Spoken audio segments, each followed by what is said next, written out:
ধন্যবাদ এবাৰ সুদৰ্শন পাব্লিক স্কুলৰ আইনি চৌধুৰীক আগবাঢ়ি আহিবলৈ অনুৰোধ জনাইছো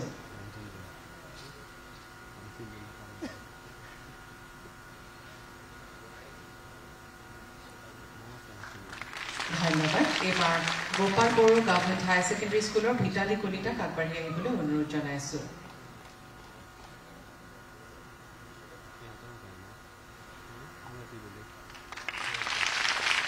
ধন্যবাদ এবাৰ অসম জাতীয় বিদ্যালয়ৰ ঋষিকেশ শৰ্মাক আগবাঢ়ি আহিবলৈ অনুৰোধ জনাইছো আমাৰ দৰং আৰু ওদালগুৰি সমষ্টিৰ সাংসদ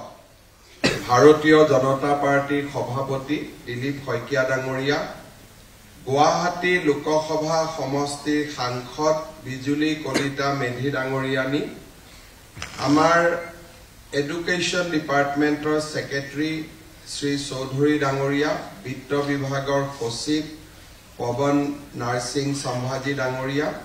জিলা আয়ুক্ত সুমিত সাতাৱন ডাঙৰীয়া ডাইৰেক্টৰ ছেকেণ্ডাৰী এডুকেশ্যন মমতা হোজাই ডাঙৰীয়ানী ছাত্ৰ ছাত্ৰীসকল আৰু শিক্ষক শিক্ষয়িত্ৰীসকল আজি আমি অসমত এটা নতুন আঁচনিৰ শুভাৰম্ভণি কৰিম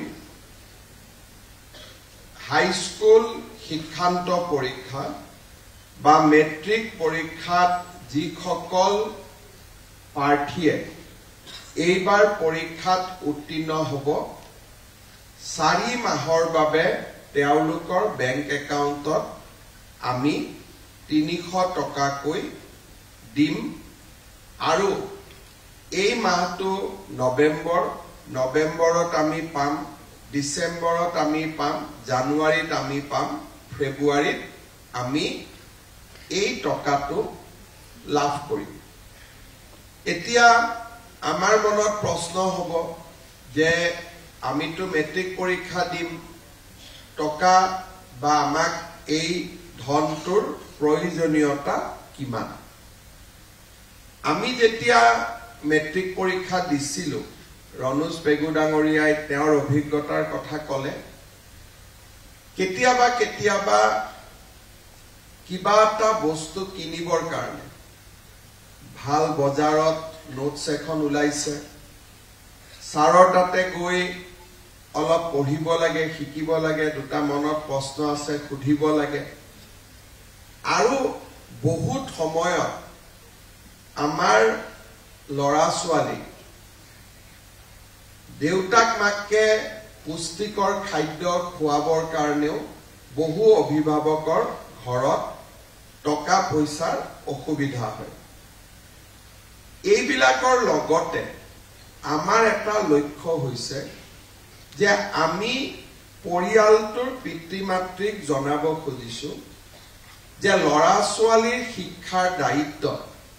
যেনেকে দেউতাক মাকে লয় তেনেকে চৰকাৰখনেও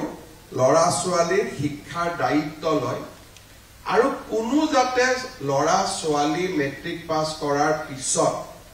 কলেজত নামভৰ্তিৰ পৰা আঁতৰি আহিব নালাগে ইয়াৰ প্ৰক্ৰিয়া আমি কেনেকৈ আৰম্ভ কৰো ক্লাছ 9ত আমি প্ৰথম সকলোকে এখন সাইকেল দিম 9ত সাইকেল পোৱাৰ পিছত আমি ক্লাছ 10ত মেট্ৰিক পৰীক্ষাৰ কাৰণে ফৰ্ম ফিল আপ কৰিব লাগে তাক আমি বিনামূলীয়াকৈ কৰি দিবলৈ চেষ্টা কৰো কলেজ পাছ আমি 11ত গলো 11ৰ এডমিশনৰ যেটো ফিজ